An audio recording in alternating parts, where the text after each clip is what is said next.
It's time for the Top 5, sponsored by the Fort Worth Convention and Visitors Bureau. Welcome back to the Ultimate Dallas Sports Show. Time now for the Top 5. Today we are looking at the worst fan moments in North American sports history.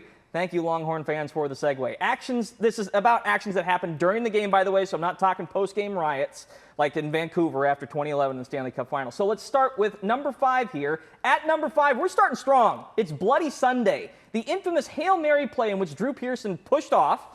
Boy, here we go. Here we go. The Cowboys win over the Vikings in the divisional round in 1975 in Minnesota. Fans threw bottles at the head official, and he got drilled by a whiskey bottle in the head with gashed. Corey, let's start with you here. How do you feel about Bloody Sunday? Son of a Vikings fan, just to give you a little bit of context here. He also admitted he did push off. It just wasn't intentional push off. You can parse it later. The point being, bad fan behavior. Corey, what do you think? I mean, like if you get gashed, I mean that's crazy, right? Let's put in perspective about if blood gets drawn from you, that's a problem. Unlike, of course, what happened last night. But yes, that's up tier, top, disgusting behavior from fans. I don't care if you are a Vikings historian, but at the end of the day, it's not okay, right? It's not okay.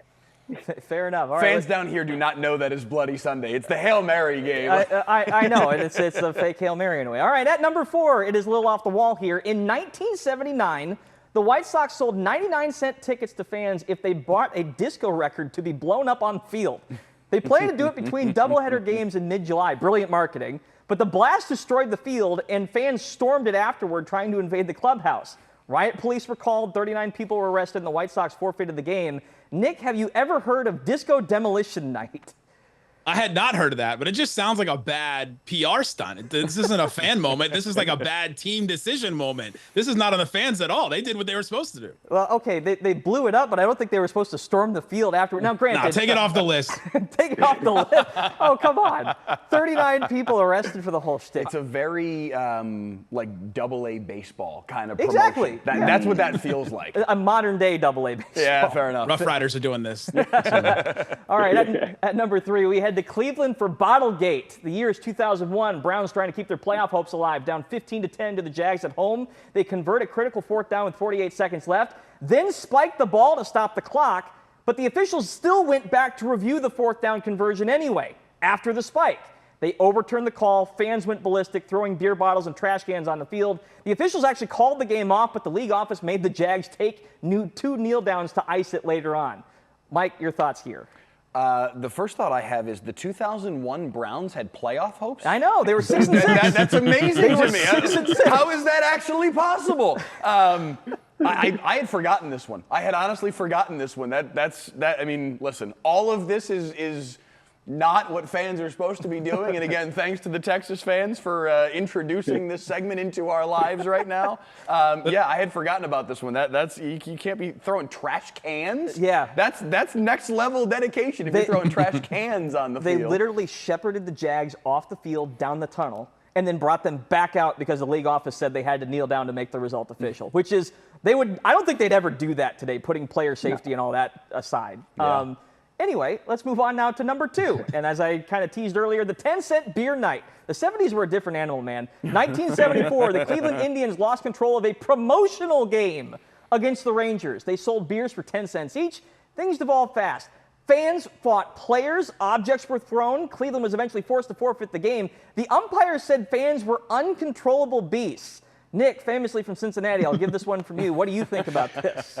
Yeah, having grown up in Cincinnati, seeing Cleveland on this list twice, just it's great. I'm down for it. Anytime we can trash Cleveland. If they trash it themselves, that's fine, but I'm happy to do it too. I mean, if you're selling 10-cent beers, you kind of get what you're asking for. Yeah, exactly. And that's the thing I keep coming back to. Alcohol seems to be involved in every single one of these. No. Imagine that. All right, let's move on now to our number 1 here. Could it be anything else?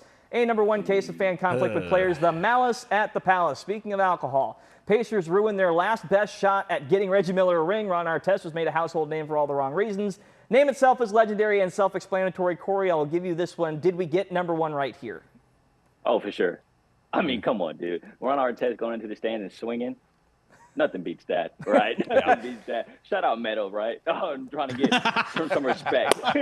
Some world peace. That wasn't no peace that night, though. No, he not some hands. Definitely not. Some of these other ones are kind of funny-ish. this one's not funny. This one was ugly, and this one was terrible. So my question is this. I think we've all seen beer thrown on the field on some level. Was there something when this topic got thrown your direction just jumped off the page like, I had this come to mind? Nick, we'll start with you. Yeah, you specified in North America, but Monica Seles, the tennis star, got stabbed one time at a game. That was in Germany, so that wasn't in North America. I feel like, I don't know if there's a specific moment that comes to mind, but Jackie Robinson somewhere has to be on this list. I feel like there's some moments there. Goodness. Probably had a couple. And then the other one that came to mind in the NBA was Russell Westbrook. Anytime he goes to Utah, something awful happens. Somebody says something terrible to him or something happens. And so Russell Westbrook just verbally accosted in Utah is probably what I would put. There's a common theme to your ideas, and it's not alcohol for once. There's another accelerant to some of these situations.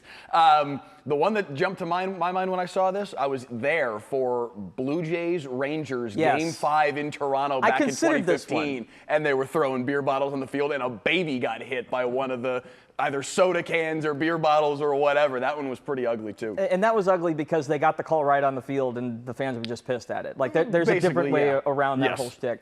Corey, anything jump to mind for you? Nothing really jumped to mind, but I did think what Nick just said lastly was Utah. Anytime you step into Utah, I mean, that place, you're going to get city. It's horrible. It is horrible. And then we spoke about things get crazy in the 70s. Yeah, I was on Nick's brain work there when it's like 70s. Yeah, some things happened back then that 70s, we probably don't 60s, want to do now. 50s. There are common themes here. Utah and Lubbock, not on Corey Moses' to-do list. We're just crossing people off today. Like, you're not coming on the show. No, we're done. Cleveland, gone. Utah, gone. Nick, Corey, thank you guys so much for joining us in the Ultimate Dallas Sports Show. We really appreciate it. Stay with us. Mike's Final Take is coming up next.